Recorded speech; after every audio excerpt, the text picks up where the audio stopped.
Evening, folks. Welcome along to the LWB Leinster Club Champ Pod. An impromptu kind of a thing in the last 40 hours. We said, right, we've a few clubs, definitely from Carlow in semi-final action, and we also have another geezer playing a little bit further up in Leinster in a semi-final as well. And it would have been remiss of us to not make some sort of a comeback over the next couple of weeks, just to provide a bit of content in relation to all those happenings. So we are back, and it is in association with Talbot Fitness, and we want to give a shout out to them. Located there, some would say Laois, some would say Carlow, but it's definitely in border territory anyway. And they have a big Black Friday sale coming up with up to 50% in terms of discounts. So check out Talbot Fitness there on Facebook and on Instagram as well. So yeah, we have semi-final action. We have lots of it over the next couple of weeks. We're going to recap on some of the fixtures that have happened over the past couple of weeks as well. So I'm going to bring in my esteemed colleagues. Firstly, Stephen Barmerick, Joe Nolan. How you doing, lads? Good, yeah. Good, Kevin. Sure. We are back, baby. We're back, baby. Back with a bang. Yeah, back with a bang indeed. And exciting times. The winter is very much shortened, lads. Thanks to St. Mullins, Clonmore, Michael, Fortune above in Fekins as well. And speaking of the devil, and he shall appear. Peter Fortune, how you doing, sir? How are you, Kev? How are you keeping? Good to see you all. Good to see you, Peter. Flying it. Yeah, listen, lad, you're on a bit of a crest of a wave up there. So, two wins so far. Yeah, you played 2 games, 1-2. You're into a semi-final in the Leinster Junior. Incredible stuff. Yeah, look, I suppose in the first round we had probably a bigger test than the last day. Was the intermediate champions in Meath there, Dundee they were called, and would have had a couple of players who've been involved in Meath senior panels and things like that. So I suppose we were under no illusions. We were going to have to put in a serious effort to get over the line, and we got through that game. I think it was 7 points we won by, and earlier in the year we'd been looking for games off some of the higher level Meath teams, and we were kind of being turned down. So it was nice to kind of get that moment of showing how good of a team we really are. That's 2 county titles in a row we have. So I suppose I was listening to another podcast there earlier, and they were talking about maybe when you win 1 or 2 you start to look outside and you think, can we get a run going here? And we seem to have a bit of a run going at the minute. Yeah, it's great to see. And look, Peter, if you go back through the history of this competition and look what we'll say Aaron Zone did back in 05 and stuff, it's amazing what it can do, not just for the club involved, but the county in general. And you look at the progress that Louth has made over the past couple of years, it all seems to be on a crest of a wave. Yeah, look, I suppose there's massive work going up on hurling here, particularly in our own club as well. I suppose we've some great lads in our club. There's a man still playing with us there, Stephen Hackett, and he probably seen it years before maybe other people noticed it, that it's actually the juvenile is what keeps clubs going and keeps clubs moving forward, and he's put massive effort into our juvenile system. And I suppose we're starting to reap rewards of that kind of stuff, of the work that men have put in, not just him now. There's countless men that have put coaching and hours into these young lads, and we've some lads really coming to the fore now, and I suppose we've matured as a team over the last couple of years. They'd lost I think it was 4 or 5 finals in a row where they couldn't get over the line, and I actually was part of one of those finals when my first year up here. And those younger players are starting to really become the main men on the team, and really stand up, and even for the county as well, it's them lads really driving it on. And it's been brilliant now the last couple of months. With the Larry Marr, we're keeping 3A status with the county, and now we're in a Leinster Semi Final. Looking forward to having a crack at one of the bigger guns in the competition. Yeah, and hurling centre half back, P. I always know you as a dashing wing forward, or maybe a bit of a poacher. Yeah. So how's that transition going? Obviously pretty good, seeing as you're winning. Yeah, look, I'm enjoying it actually. It was actually the county manager put me back there 2 years ago. Asher, I always probably had a good hand on me, and I like going and competing for high ball. It was always something I kind of prided myself a bit on, being good in the air. And he actually said to me, he said, when you're playing in the halfbacks, you're always attacking the ball and things like that, and you can kind of drive the team on. But I suppose it was a bit of a strange transition, even though I was playing centre back for the county 2 years ago. I ended up back in the forwards this year, and I had been hurling in the club in the forwards, and it was probably more out of necessity than a move that was too pre-planned. Was our centre back, who would have been centre back for the county, he was kind of struggling with injuries, and he was involved with the senior footballers and things in the club as well. So I went back kind of more of a stopgap, and I'm still there now. Anyway, it's going well now. I feel like I'm hurling some of my best stuff in a long time playing there, so I'm really enjoying it actually. Yeah.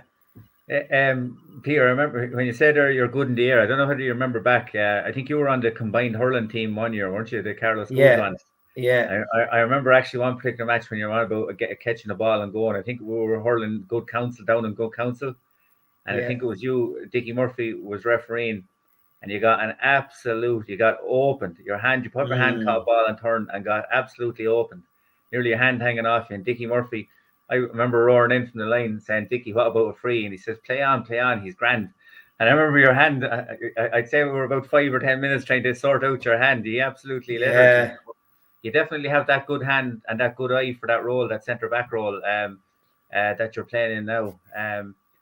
Which do you prefer, or do you adapt, or what way do you work? Or I suppose I've always been kind of growing up in St. Mullins, especially when I got to adult hurling, like it was such a competitive thing, and I know it's drilled into us as young lads as if you have a number between 1 and 15, you're absolutely delighted. It doesn't matter where it was on the field. And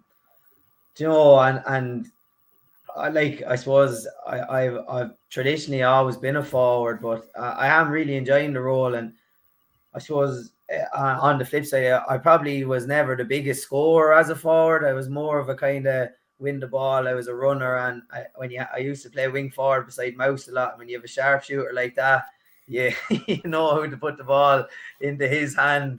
I know my poor mother used to go out to me the whole time. We'd be coming home in the car, and she'd say, "You could have put that one over yourself." And I said, "Oh yeah, but I slipped Mouse in, and he'll definitely get it." That kind of way. So, I suppose that kind of, I always probably seen myself more as a playmaker, kind of a player, than maybe someone who's going to put up 7 or 8 points. And from a deeper position, I'm probably getting more space to be able to do that now. When you win the ball as a forward, backs are normally all over you, whereas when I'm getting the ball as a back, it's the odd time you can break free, and we've a great inside forward line that are brilliant for making runs. And I suppose it's a different thing. You're kind of, when you're a forward, you're kind of judging yourself off, what did I do? Did I get on the scoreboard and things like that? Whereas now I'm probably, I was coming off the field the last day going, I got 4 blocks and I caught 3 of their puck outs, and I'm going, geez, that's a big thing that maybe I wouldn't have really noticed as much even out of other lads' performances back then.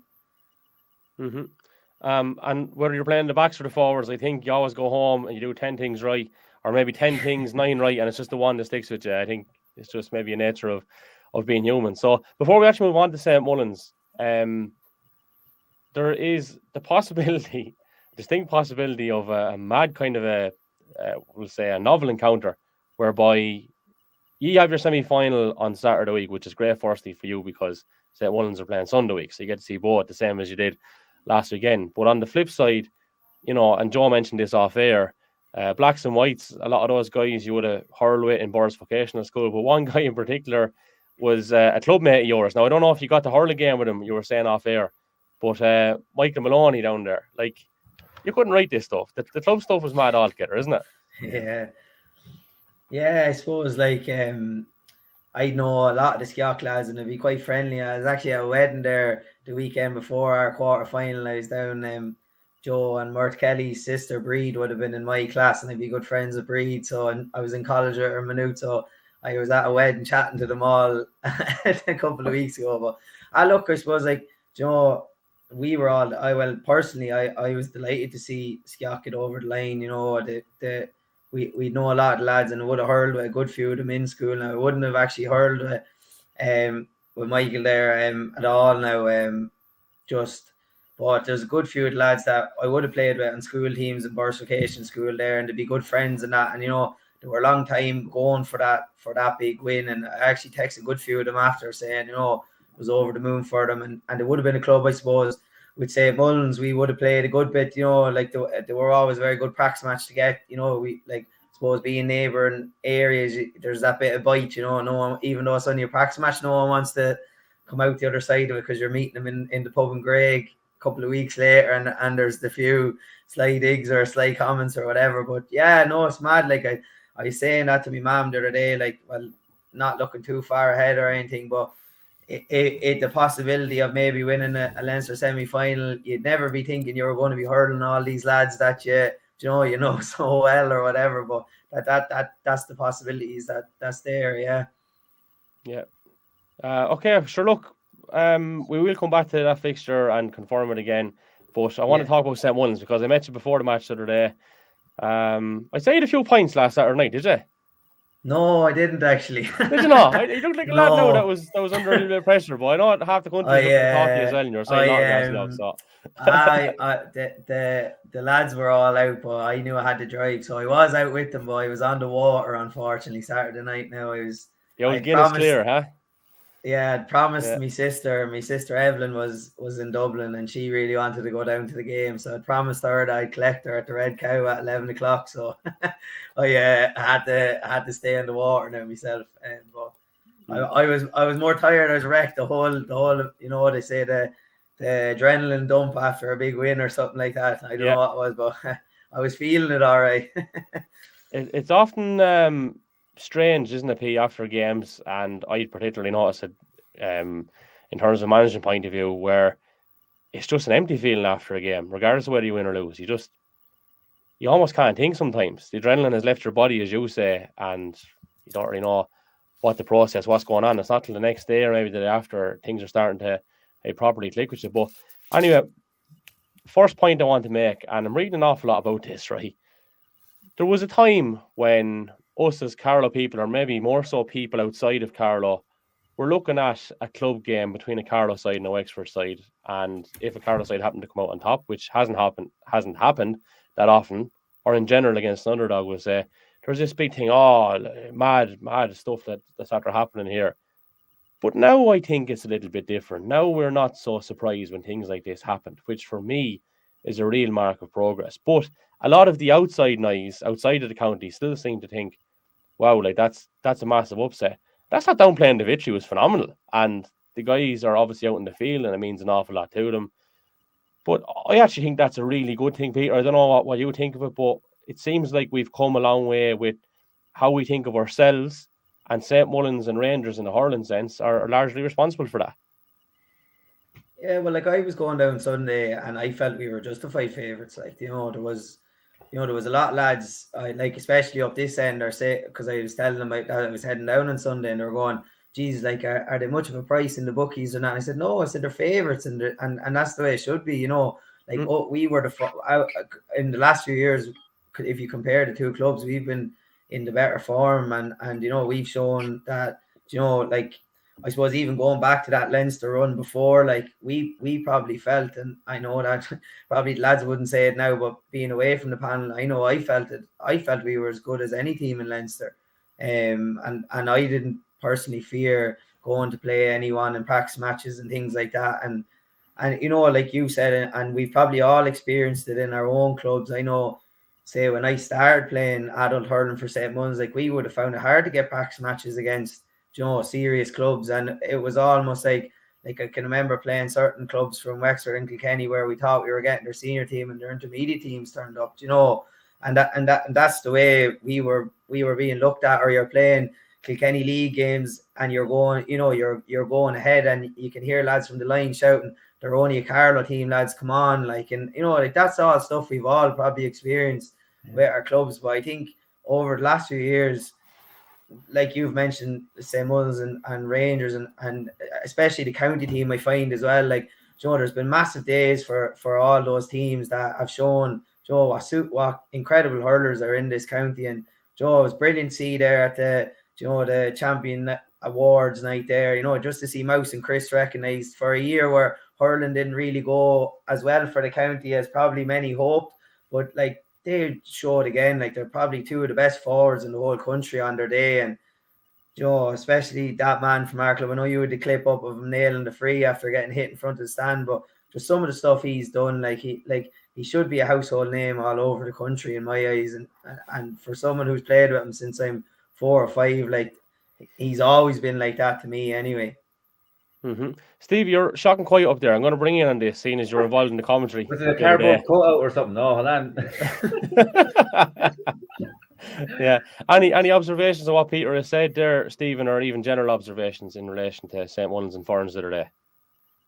Yeah, sure. I seen the county final in Wexford, and I thought it was, St. Martin's probably missing a couple of the O'Connors, but probably Ferns were actually favourites that day, so that was probably unusual. I'd say I don't know where Ferns would have been the betting at the start of the year, so going by that and first time champions, I would have given St. Mullins a 50-50 shout before I seen the bookies prices, and I think they were calling what ended up 1 or 2 points. So you'd always look and see who the county lads were. Like, look, Paul Morris, the name stuck out, and I suppose there was a lot of the hurling went through his hands on Sunday, like whether he was in the full back line or full forward line. He buried the goal after 3 or 4 minutes to get him started. So 100%, like I think that's the second victory the Carlow team has had over Wexford team. Is that right?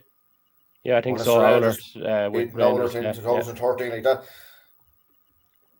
And I know, like, we played Wexford League games back in '96 and '7. That when we started out with Nave Breed, and like that time we were playing. I remember we played St. Martin's in '97 down there in Pearstown, and Rory McCarthy was playing, John O'Connor was playing, Dickie Murphy was refereeing it. We had a bit of a debacle in the first half. I was kind of hung over in the goal and let one drop, and I don't think it crossed the line, but Johnny Hughes was doing umpire, and Johnny said it definitely didn't, and Dickie said it did, and Johnny said, right, well, you can keep your green flag there. But that day Rory McCarthy was playing wing back or wing forward, and Jason Hughes got 2 points off him. No, so you're looking at that, and they were all Ireland, and they were after all Ireland team in '96. So you're looking, you're what Peter said as well. You're nearly taking for granted now, like with the John McDonough wins and all that a Kilkenny team or a Carlow team or a Wexford team, Offaly team, definitely won't necessarily St. Mullins especially are going to have a serious quote off him. And like it was the bit of experience the other day at times, I suppose. I thought Ferns carried the ball a little bit too much at times. St. Mullins were that bit cuter at times. So in the game, was only 2 points in it, and I suppose you're looking at the long range freeze there for me and Burn near the end of it, and you're looking at the scoreboard, and you're looking at the clock beside it, going like, are we going to, you get a run the team and you get 4 or 5 points in a row there, and it could be enough to get you up to a point. But definitely the fact that the narrow victories the 2 year or 3 years ago with the 2 points or 1 point wins over Coola and Rathdown here, you get into a habit of winning them games. You're not going to panic near the end of it. And the fairness the boys didn't. Myself and Tommy in the comments were looking at, you're wondering, you're going to get another 20 minutes, going to be extra time here. Small things at this time of the year, and the fact that the goal came, and I was talking to the lads at half time, I was nearly surrounded by the cabinets. Declan texted me that night. We both all he wanted said John was on my left, and I met Brendan and I met James, and talking at half time, and I said Connor Keogh and James Doyle will have an effect in this game again. It's over, and the two of them linked up once. Because I think them boys, their athleticism more than their hurling, and their hurling speaks for itself. Now, I know it was just a ball that barely got through to Connor Keogh, but he spreads them legs and goes for that goal like James Doyle does. Might have been a great finish, but it was a vital goal to give him a 6-point lead at the time. You need a bit of you need a cushion at some stage to give you something to hold back on. But I thought that Ferns just, I couldn't understand it. Took off the corner forward there, scored a side and cut in the county final. Took him off just within 3 points. I thought that was a random Dwyer, yeah. Yeah, just how it was random because the other sub, Benny Jordan, I think scored a point shortly after over the far side. But no, I thought, in fairness, and then St. Mullins, a master stroke bringing on Seamus Murphy. I said this lad's going to the edge of the square, but sure he wasn't. Sure, the puck was trying going to the half forward line. He made one stick. Oisin Ryan made one stick. They could have definitely got a point off one of Seamus. So I think Conor Keogh got the free off of one Seamus got the far side, and master call by the boys in the line. Like, and in first, Gerald Lennon to see the forward there, Pat Hearn it up. But you'd have to be massively delighted for like Gerald Lennon, Tom Doyle, saw to their sound as lads will meet, like, and the likes of them boys, the same Leinster Rangers, when they got their day out, that these lads in clubs they've played all their life, they mightn't have half the medals the boys are playing now have, or they could have lost 6 county finals in 10, or it's great for these boys putting back into a club what they go home with and more. And like, it'd be interesting. Crow Park is it's going to be a great day for St. Mullins, and I don't mean a day out.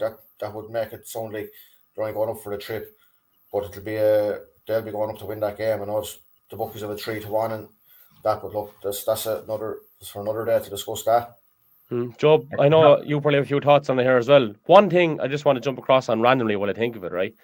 And it's not something I do probably often enough for anyone. And you're going to bear with me on this because it sounds like I'm going a direction where you don't think I'm going to fucking go. But when I was sitting in the stand last Sunday and I saw the hit that went in on Mouse, the first thing I thought was, jeez, Paddy, you didn't do any favours with that pass. But the second thing I thought was, that doesn't look a bad shoulder. And then if you look at the angle I put up yesterday, it's not a good tackle, lads. And you see, what I'm trying to say is, with the benefit of one glance and one angle, that's occasionally what a referee will have to judge off it, because a linesman and an umpire might be miles away. But having looked at that the second time, I actually think he got a spot on. But firstly, I was like, jeez, lads, if I threw that shoulder, I'd be happy enough with it. I don't know what you thought of it, but on second glance on the footage, it's not the nicest thing to look at. And do you want to take up on that, Joe? Yeah, I think you're right there in terms of the view. And I thought I was over at the far side. You were at the stand, and I was over at the bank where I normally stand. And I suppose in real time, I didn't think a lot of it. I actually thought, when I'm looking at it first, I said, geez, Mouse is after leaving the ground and coming into him. Do you know what I mean? I was wondering what way it was going to go. But then, like you said, that's the beauty of the television and the different angles. And, the referees are making judgments in a split moment. But I think, like we said, what you commented on in your clips, the most important thing is, and it shows the mark of the man to go up and nailed a really important free. Because if you're Ferns and you give away the free and he puts it wide and you've stopped an attack where someone's running the attack, it's a win-win. Whereas he gets up, he nails it, and the crowd are lifted. I suppose we were talking about talking points there in the game as well, and the ebbs and flows. I think probably as big a masterstroke as Seamus Murphy is, I think, and we mentioned one Kavanagh, I think the game, you cannot mention the game but the influence of the other Kavanagh, and that's Jack. He was fantastic. I think he had probably I would say his best game this year, definitely. I go as far as that. He I suppose maybe at the start of the year, he was kind of, I won't say nearly filling gaps. St. Mullins weren't missing lads, and Jack was everywhere from the half back line to midfield. He was kind of going everywhere and expected a huge amount of him. And I think it shows the mark of the man in a big game. The big games he steps up. He had a good county final as well. He's a real leader. And there's so many leaders in that team. And it's one thing, I suppose, we always talk about St. Mullins and the heart and their energy and their leadership and, digging deep. But I think one man always stands head and shoulders above for that. But not only about that, but the amount of ball he was on in that unbelievable. In that sitting deep role, you call him a half back, wherever you want to call him, was incredible. Do you know what I mean? And doing the sensible thing with it every time. Barron, I think he gave away one loose one hand pass. That could have been a lot worse. Back to what Kevin says there. You remember the 9 good jokes and the 1 bad joke. That's exactly it. But I mean, look, we let him away with one. But I just thought, as much as the boys were nailing the frees, if you look at, he was supplying the ball. He was a real stopper there for St. Mullins on a day. When they needed something back there to shore, not that they needed to shore it up. I mean, the lads were hurling as well back there, but they needed something, something extra, and that leadership he gave was phenomenal. And I think it was he just massively influenced the game. You know what I mean? I'd say he must sleep diagonally on the bed, because every ball he gets goes diagonal. Yeah, switches from left to right, especially if he's playing that left half back. Yeah, but to pick up on that, it was very clever distribution, because Owen Murphy was down the far side, and not trying to fall to Jack, but a lot of the time he ended up coming out with loose ball, and I wouldn't think Jack was at fault for too many of those. And nearly, Peter, I would say possibly 2 things backfired. Joe has mentioned one, or Stephen, I think might have mentioned it there about going through the hands, and it's something I remarked upon after the game as well. it obviously works well enough for them. But there was times early on, especially, where you could see they were getting a bit of joy about, going direct. And I suppose the capability to adapt when you see that that's happening in front of you, I think maybe that went against them the other day.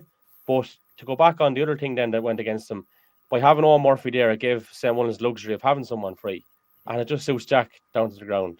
It was just on what Joe was saying there. Like, I think that the testament to Jack is always, like, say after that hand pass, like, lots of lads will bury their head in the sand there and not look for the ball for the next, when you've almost given away something like that. Like, Jack has always been that character for us that no matter what is happening, it's hit the ball to me, give the ball to me. I'll get us through this 5-minute period. Like, the amount of times he's put us on his back, like, and carried us through probably difficult periods of games, and it's all that kind of stuff that maybe goes a little bit unnoticed. Like the other day, like, he had some great balls and things like that, but what stood out for me was, I think there was 2 or 3 times the ball, they hit a long ball in and it broke in our square, and it's like, right, here's going to be a shitty goal now, and Jack came out with it, like, just one touch into his hand, gone. And like you said, not a panic strike. He got out, he got to a half back or cleared it up the field. Like, and it's that assurance and that composure that he has in his game, no matter where he is on the field, all the time.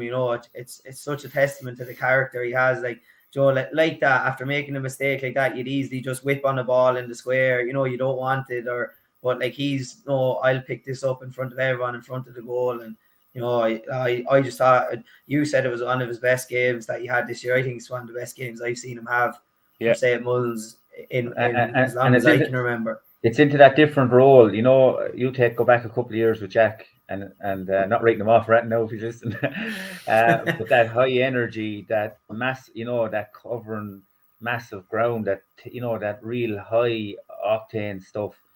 He's really adapting. You have to adapt. To adapt, if you don't adapt, you won't survive in a kind of a modern game. And his positioning and how what he does, and his influence is still as strong as ever. And I think that's an important thing as well. And just as I say, while we're at it, and we talked there about lads giving back. There's a lad who actually, Jack was involved with the St. Mullins minors there this year as well, and stuff like that. So there's that cycle there of giving back. You mentioned there the likes of Gerland in the club, and it happens in a lot of clubs. But again, just when we're mentioning St. Mullins there, it was nice to see. It's nice to see the one generation influencing the next sort of thing as well. So, but and just the tempo of the game, lads. I thought there was a lot of, I won't say whinging and swiping in the media about the long layoffs and the 13 and the 14 weeks. By Jesus, that was championship hurling as far as I can see. It was an incredible game of hurling with an incredible crowd there as well. Like, whether that was a week or 13 weeks after their last game, you wouldn't know, because the tempo was it was phenomenal, I thought, for the 60 minutes. Great standard, I thought as well. Yeah, I agree with you on that.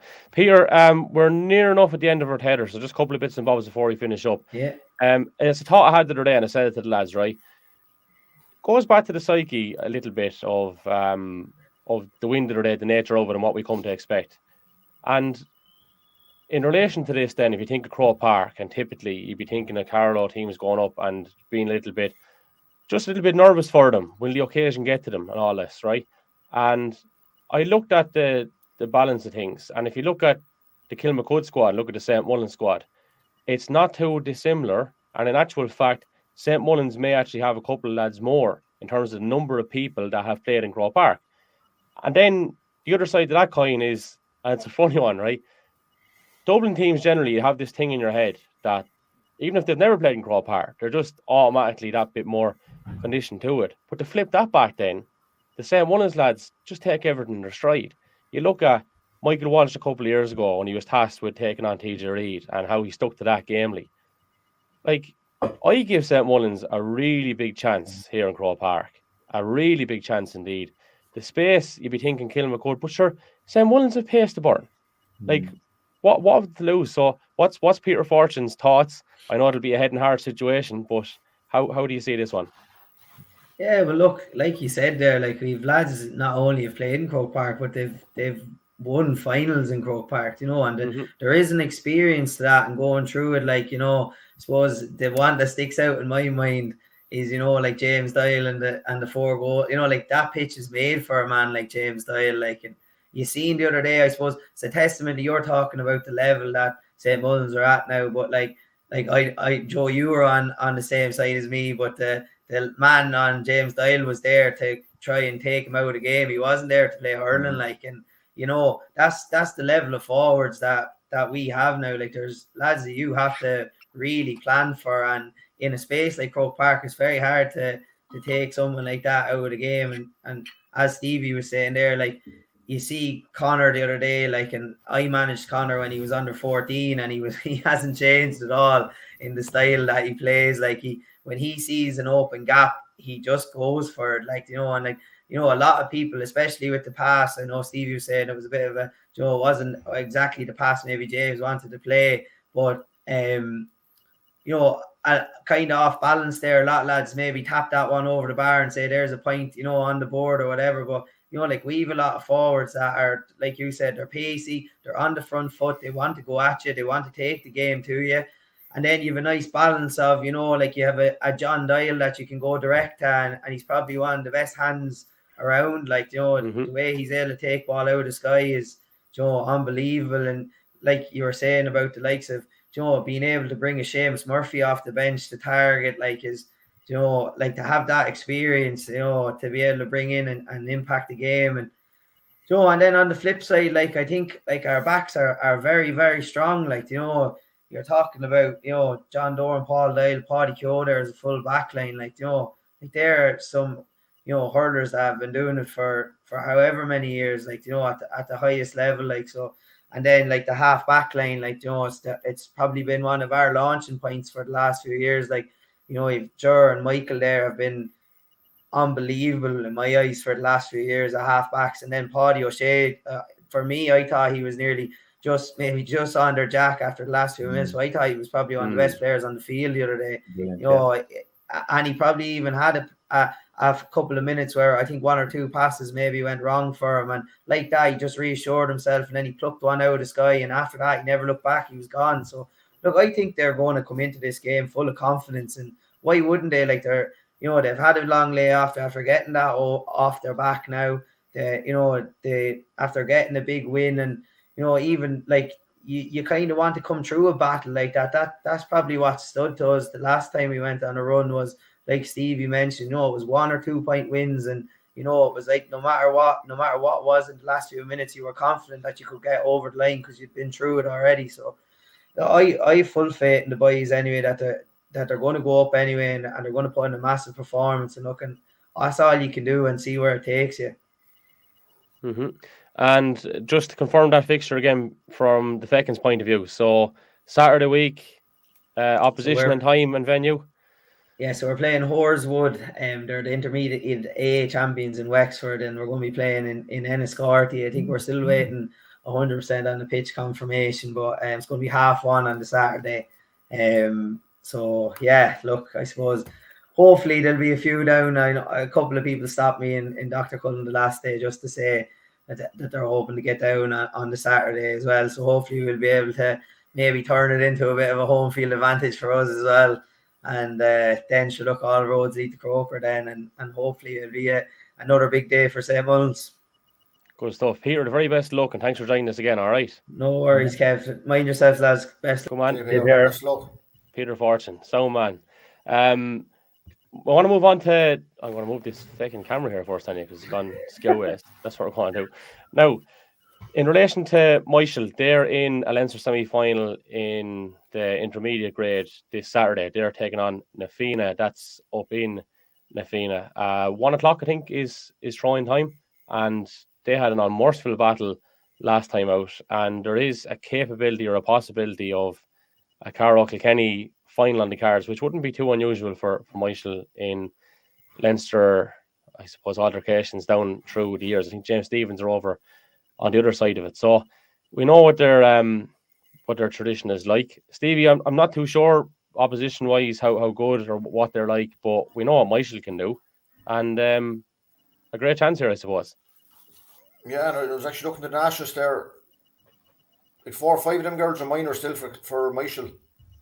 Like, that's mad. And, you're talking about experience that have a Ciara Quirk and Kate Nolan and all these, Tara Wilson. Like there was, I think 4 was Amy Nolan, Kim Nolan, Jordan. Was 4 anyway, I think, and you know that and Sarah Sheen, she's 16. She was centre back in that team last week. She's absolutely going to be a savage player. Look, they are.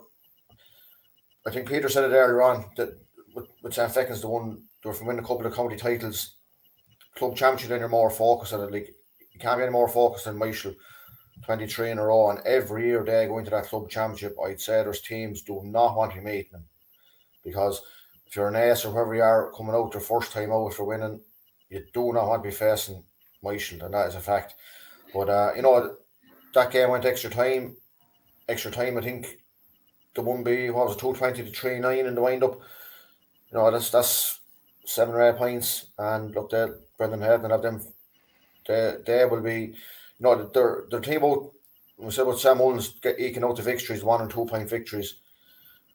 Michael, any team at that level, they're going to put up to him. And Nafina, I don't know much about him. There's their Meath team. Look, Meath have had decent camogie teams down the years. There they've had, I think actually the last time Naya Breed won it, they played the Meath team in the club championship up in Balnaboy the following shows, and was the O'Brien girl. I think she played with Meath, both football and hurling. She was on, and she was absolutely savage. But you know, they will give that gung ho on Saturday. And best of luck to him. Yep, best of luck indeed. Paul Byrne is on standby backstage, and that's why I was doing a bit of smiling there, because he was backstage 10 minutes ago, and I saw him with a beverage in his hand, and now it was a different looking beverage I spotted there a second ago. I don't even know if he knows I'm talking about him, but we'll bring him in here anyway. He's in a remote location. Paul Byrne, how are you getting on? Your microphone is muted there. We'll have to unmute you. Hold on. Now, there you go. What's the story, lad? Well, lads, what's the story? So we're flying. Do you want to tell us where you're coming to us live from? No. You want to tell us anyway? Actually, okay. you were talking about stick fighting and stuff. So we know nothing about that over this side of the county. Just fighting. Sticks are optional. Joe Nolan there now, a great man to sell you socks and stuff. Joe, have you any more left? I tell you, laddie, I'd say I probably have them underneath the desk here. Actually, we can do a deal on air here. Just I bought a load of them off you one time there, Carlow ones. They were lovely. I tell you, you had this pre-planned here now. I had this big sales organisation here. No? Absolutely that. Black Friday. Black Friday, yeah. Hey, well, do you know what? While we're on topic of it, there's a few of them jerseys that were out this side, still knocking around there as well, and they're going cheap. If anyone wants one, send me a message. A few hats got in there now as well, and they're also going cheap. So it's Black Friday all year round here at the Left Wing Back HQ. I'd be really upset now if we didn't all get a free one then now, Kevin. Well, there's a couple gone out already, and Paul, seeing as you're a relatively new recruit to us, and what do you call it? We call this your audition. I think you might have the gig anyway, but we might be able to get you on somehow or another. Anyway, lad, what's the crack? Clonmore on the crest of a wave as well. There's a lot of Carlow teams on the crest of a wave at the moment, so we should call this the crest of the wave podcast, I suppose, because I'm after mentioning it about 10 times. But is there buzzing out there? Yeah, it's good. Yes, brilliant. Look, so we've been here before, but we've been here as an intermediate team, and you know it's a bit different. But look, it's fantastic, and the more it goes on week, it's great. Everyone's happy out there. Mm-hmm. So obviously, in terms of the opposition, you would be thinking that it might be difficult enough to try to do some homework, but Clonmore found a way, like a lot of teams tend to do now, and good contacts can sort a lot of those problems out. So 1 o'clock on Saturday in Netwatch Cullen Park, Leinster Junior Semi Final. What can we expect from these Meath lads? I don't know, Kevin. Sure, you've seen it. You seen the video I sent it to you, and we had a look at it. We had a look at it here. You're not supposed to tell people that. Yeah, we all had a look at it, and they played in their Meath final, and you know, I don't know. There was a couple of lads there. Look, they were impressive enough, but I look at on I think man for man, they're definitely not as good as Clonmore are. But having said that, it's all about today. Like, meat footballers don't come down to the play like the likes of Carlow and kind of, not show up. They show up. Of course they do. Paul, how much would the lift I suppose the win the last day have lifted the side? Like, it was an impressive victory. Like, Clonmore people knew they had a great chance and probably went in expecting to win. But the Kildare boys would have come down expecting the same thing. And looking back on that particular video, and I definitely looked at that one. Definitely. No, but 100% did. It's the other one I may or may not have. Rob Kelly and co, like, you'd be thinking, right, geez, them boys are going to take a bit of minding. But just coming down the home stretch, it seemed like the fitness levels were just that bit more superior and a bit of grit as well. And, it's nice to win a game like that, isn't it? Yeah. In fairness, Kevin, I think anyone who has seen that would know that maybe Strafford ran out of legs towards the end. But, Clonmore didn't score for 16, 17 minutes in the second half. But they were able to winter the storm and they were able to kind of, lie in and do everything that you should do for that kind of period of time. But, Kildare teams or Meath teams or any other teams, like Carlow have really, really good history against the likes of Kildare clubs. We go back to the Rogues and the Hanrons and all the good teams like that. So, like, I wouldn't be anyway put out by, any county coming into Carlow to play against us at club level. Whatever happens at county level, that's a whole different ballgame. But, you wouldn't be that kind of worried about it. Yeah. Can I ask one thing? And the lads are here and they'll probably correct me on it, but I'm almost certain. Outside of Carlow representatives at senior level, I don't think a Carlow club in football in terms has got to an intermediate or junior final. I'm open to correction on that. I don't think they have. So that would be a big, big step if Clonmore were able to achieve that Saturday, wouldn't it? Yeah, I wouldn't think so. Now, I know we did before, as I said to you, set open Behes in the semi-final. I think Grange done the same. I think they went to a semi-final, and I think that probably other clubs went to semi-finals. But in a sense of getting to a final, I don't think so, no. Yeah. Lads, Stevie, I know you obviously would have saw a couple of the Clonmore games. Joe, you did the county finals, sure, with me as well. And, it's mad how the whole thing just lifts off then. And we knew, I suppose, the day that drawn final, obviously, I had a feeling that was probably Lockbridge's chance, and it proved to be the case. And Clonmore made no mistake the next day. But then you just literally go a few weeks later, and now look where Clonmore are, and how close they are to doing something really, really big here. Like, it's just mad the way once you get out of Carlow, and it can often be the case, toughest championships your own one to win, things just open up, don't they? But I think, Kevin, sometimes it's the big one is winning your own county, and like Clonmore the first day against Lockbridge, there was that kind of fear and trepidation, and I suppose Loughlin had come with a game plan to, and to stifle Clonmore, and they did, and it was a very tight game, nip and tuck, but for a last minute equaliser, we mightn't be talking here. We might be talking to someone else, but I think, I suppose, like when clubs win their own county title, I'm sure Paul will say, like, sure, that was ultimately that's your focus this year, getting Clonmore back intermediate.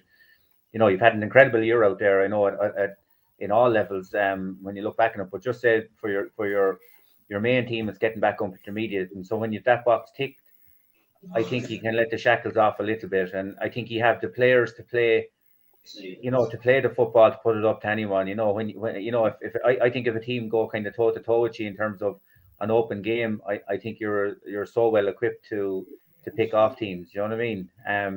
But it's a different mindset. It can be that little bit of luck that pushes you to the next, or gets you that next day in your case in terms of the final. But he certainly made no mistake. Made no mistake in that final. And I think when you play with a little bit of abandonment, or kind of it's really a shot to nothing, I think you probably see the best in teams as well. And I think we're probably seeing that in Clonmore the longer the journey goes on for them. I think you're right, Joe. In fairness, we were 20 seconds away from not winning it, not winning your own county championship. And, you know, in fairness, other clubs and all the rest probably thought that Clonmore were a shoe-in and all the rest. But, you know, in fairness, and I've said it to yourself, Kevin, before, you know, like Damien Farr doesn't send out a bad team. He'd send out a team to try and do as best they can and try and, you know, nullify the homework done, like, yeah. What's going to happen on the other side. And in fairness, Clonmore were lucky probably to get out of that, to be honest, on the first day, and then everybody, you know, probably walked away from it and said, you know, it's Clonmore's the second day. And in fairness, they kicked on. And you're right, Joe, in terms of, you know, you go off there from that and you get a bit, you know, you got the freedom and you can kind of kick on. And, you know, Clonmore have done that. There's absolutely no doubt about that. But I think there is also a kind of a thing after the first round of it. You don't really know who's taking it serious. You don't, you know, there's other clubs, you know, you're looking at who you're playing and all the rest, and you're kind of wondering, you know, is the county championship the pinnacle of what they've done, or are they kicking on for something else? But certainly over this side, you know, once we get over Loughlin Bridge, you know, or like after that, we were kind of looking at going beyond that, certainly semi-final, and I'd say, you know, if Clonmore don't win on Saturday, we'd be a little bit disappointed about that. Like, Steve-O, do you want to jump in? I was actually listening to, as a Kieran Walsh was listening there on the radio the other day, and like he said that, you know, he would a sneaky look at the draw for the Leinster Championship when they came out. And no, I done the same myself, and it wasn't that we were going to be in any man, but I just looked, I noticed the Carlow teams had a lot of home advantage and a lot of the gradings, and right, okay, you forget about that till the final whistle's over and Fenna win and they're playing at home to Greystones, Clonmore at home, they're playing Grattans and whatever. And, you know, that shows a bit of ambition too. Like, I was impressed with Clonmore the last day. I literally said it to a man beside me. There was about 10, 12 minutes to go. And I looked up at the scoreboard and I says to him, I says, I think Straffin's scoring is finished. And it's 30 seconds later, Clonmore got the second goal. And that just lay a match to it. And Shane McGrath kicks a point then, hadn't seen him for the last 20 minutes, kicks a point to 45, and the whole yoke is just going one way. And, you know, the management has to get a serious plaudits for that too, because that day, now Straffin looked at about 10 lads on the line, and Dr. Cullen was supposed to 4 or 5. Now that's it for another day's work. But I thought Clonmore never panicked. You know, when, you know, you're gone 2 or 3 points down, and like there was a couple of points kicked the first half there. It's actually Derek Tracy's nephew kicked him for Straffin. He's playing midfield. Like, they kicked some savage scores. Rob Kelly kicked a point after about 10 seconds from about 45, 50 metres out. And, you know, Clonmore never panicked. I will say that they panicked a little bit in the first half. That probably Paul had vouched for that a couple of goal chances where they went straight down the middle and they just didn't get the last pass off. In fairness, they didn't dwell on it. Scoreboard, they might have scored for 20 minutes, quarter of an hour, but, you know, Straffin were still within sight. And look, as you said, the Meath crowd, they'll come down, they're going to play their game, but they'll have no fears. Clonmore for winning a lot of games in Dr. Cullen Park this year, and, you know, it'd be great to go get over the line into the final. I don't know who's in the other. I think is it Featherton? No, is that coming intermediate? There's another half, which it's Kieran Welsh knows who's in it, but like the experience Paul Garrigan has there has to be vital as well. I from being with the Meath ladies there as well, and, you know, winning with the other Castletown below in Wexford as well. You know, little things like that Nuggets he'll pick up over the years he's been involved there at that top level. Small thing like that can swing a game there in the last 5 minutes if you're in the game. A little small thing like David Mulvaney coming in as sub there every game. It's worked the last couple of games I've seen anyway, and, you know, impact subs, you know, it's an old dirty cliche, but, you know, if it's only 1 or 2 balls he turns over and gets a pointer's hand in a goal, job is ox up. Yeah, just a word, lads, on Palatine, because obviously we're only back, and I know it seems like a lifetime ago now, but it is actually only last Sunday week. I said it ages ago, Port Arlington, haven't seen them up close for a long time. Before any provincial campaign, actually, Joe and Stevie will probably vouch for this, but I just think in terms of any club in the country, I think they're as good as what's out there. And a real signal of intent for them was the weekend of Electric Picnic. They went down and played East Kerry, and there was only a kick of a ball in it, I think. And I suppose you heard Peter Fortune say earlier there about not being able to get games, but East Kerry thought highly enough for them to take the game as well when they went down. They're a good side in fairness, and when it came to it on the day, having the benefit of looking back at it, I didn't get to go to the game. It was a pissy fucking day anyway, which wasn't ideal. But they'll just mix it with you anyway you want it. The hardest way they find to get past people generally is when they are ultra defensive. And Port Leash were very lucky to go over them. And you knew Power were going to go and have a go, I suppose, and they always will. But that was probably the biggest fear as well, because when it goes down to it, that's just something Port Ireland down to a T. But you know what? They went out. They won the first round of Leinster on national television. They were giving out that they weren't getting enough coverage. I think they were giving out about us as well. They weren't impressed with any of the media this year, who apparently everyone wrote them off. So when it mattered, when they played it on live television, they won the game. And I personally don't think there's any shame in losing to that Port Ireland side. And ahead of the weekend, Paul, I would give Port Ireland a great chance against Kilmacud. What way do you see that one going? Yeah, and to be fair, Kevin, if you looked at the game they had again, the Port Ireland game against Palatine, pure respect to Palatine, because other than the 6-7 minutes before half time, Palatine were dancing with them, absolutely no problem, toe to toe. And I think, in fairness to Palatine, you need a bit of experience playing that. Maybe Aerogue have had it, and maybe other clubs have had it in Leinster. I think they'll be the better for it. Obviously, over here in East Carlow, we were absolutely thrilled by the fact that they beat a Wicklow team in the first round. So we were happy out. So that was our All Ireland. So it didn't matter. And look, I was fierce bad for a lot of young Palatine lads that had been involved with at 20s level and stuff. Dixie and various other lads, and they played really, really well on national television, and it's great. But you look at Port Ireland now, and you'd say to yourself, how good were they, or will they match? Will they match what's needed? And I'm not so sure, to be honest. I kind of think Kilmacud will probably just have 7 or 8 or 9 points, maybe too much for them. I don't know what the lads think, but that's my view. Don't jump in, boys. Last year, Kilmacud, they were dependent on colour to beat Port Ireland. They haven't got Paul Mannion. They have a lad called Shane Walsh now. He's not too bad.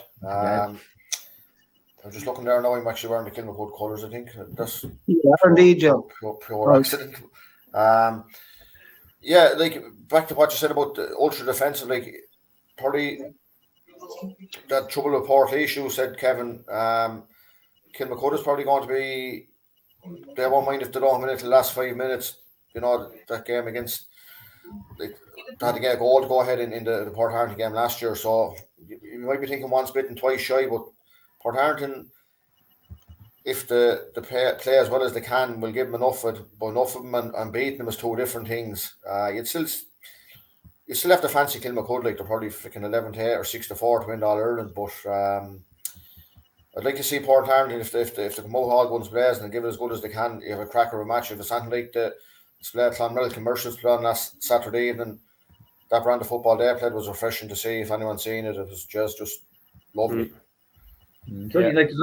Only 2 points in it last year. Was 111 to 12 points. So it's going to be, and we talk about motivation, and you talk about, something to play for. Obviously, Kilmacud have, they're like Kilmacud are probably, when they come out, they're looking at Dublin champions generally behind to be looking at, one of the favourites for the All Ireland club, and right, so they're no mugs, but you're talking like Port Ireland definitely with that focus, knowing how close they were last year. I give him a right cut at it. Do you know what I mean? I do think Paul Mannion is a massive loss. I know they have Shane Walsh. If you're Shane Walsh and Paul Mannion, you're thinking maybe differently. But I think it'll be a massive. I think it'll be a massive game, and I wouldn't be surprised to see Port Ireland come out the winners there. Mm-hmm. Paul, oh, there you go. You're after coughing it. I was going to say your microphone is muted, but yeah, look, we're at the end of our tether. So, I think myself and yourself are teaming up Saturday there for a bit of crack with this Clonmore game. So I'm looking forward to that. It should be a really good game. And in fairness, there's been good crowds at those as well. So Yeah, we're just one last thing, Paul. Sorry, we were saying it at the start, and I suppose seeing as your PRO at Clonmore or different to what we would say to St. Mullins or to Michael Camogie, when teams go this far and you have gone far enough already, it's really shortening the winter for us, genuinely, as Carlow supporters. And we want to commend you and thank you for that, and hopefully you can keep the whole thing going for us for another few weeks anyway, along with St. Mullins and Michael. Yeah, but St. Pickens as well, I should say. Yeah, but in fairness, Kevin, though, like, there is a point where it's not, just a bit of crack and kind of, prolonging your season. Like, for lads that play football here or maybe in your club or in any other club, and it doesn't matter what grade they're at. The further they can get and the more they can achieve, they're writing their own history. And that's the truth of it. Like, we can go as junior, as whatever, as this, that, and the other. But like, over this side, and maybe every club is the same. Everyone talks about, lads that done various things 50 years ago, 40 years ago. Most clubs want to write their own history, and young fellas who deserve to be, known for being good footballers and all the rest, they want to do it. So, like, it's not just a kind of a free shot for Clonmore. They really, really want to win it. It's as simple as that. And I think, if they do kick on from Saturday, I think it'll be a massive day in Carlow on the 3rd of December. Yeah, absolutely. Lads, as well. Any last thoughts before we wrap it up in general? No. Okay. Well, look, I know one last thing I would like to say anyway. There has been a number of bereavements in terms of great Gaels that have passed over the last couple of weeks, and there's a good few to mention. So I'm not actually going to mention them all just in case I leave someone out. But we want to pass on our deepest sympathies on that note as well. So, yeah, look, we'll leave it at that. Paul Byrne, Joe Nolan, Stephen Barnbury, thanks a million. Much appreciated. And we'll chat to you again very, very soon indeed. And a shout out to Talbot Fitness, who came on board with us here for tonight's episode. We're going to do another one next week, confirm time and day and all that. Sure, the venue won't change any. That's one thing for sure. But Talbot Fitness, the sponsors, and keep an eye out for their Black Friday special as well, up to 50% off memberships and stuff. Go on there and chat to Mark. He'll look after you. Until next time, take care.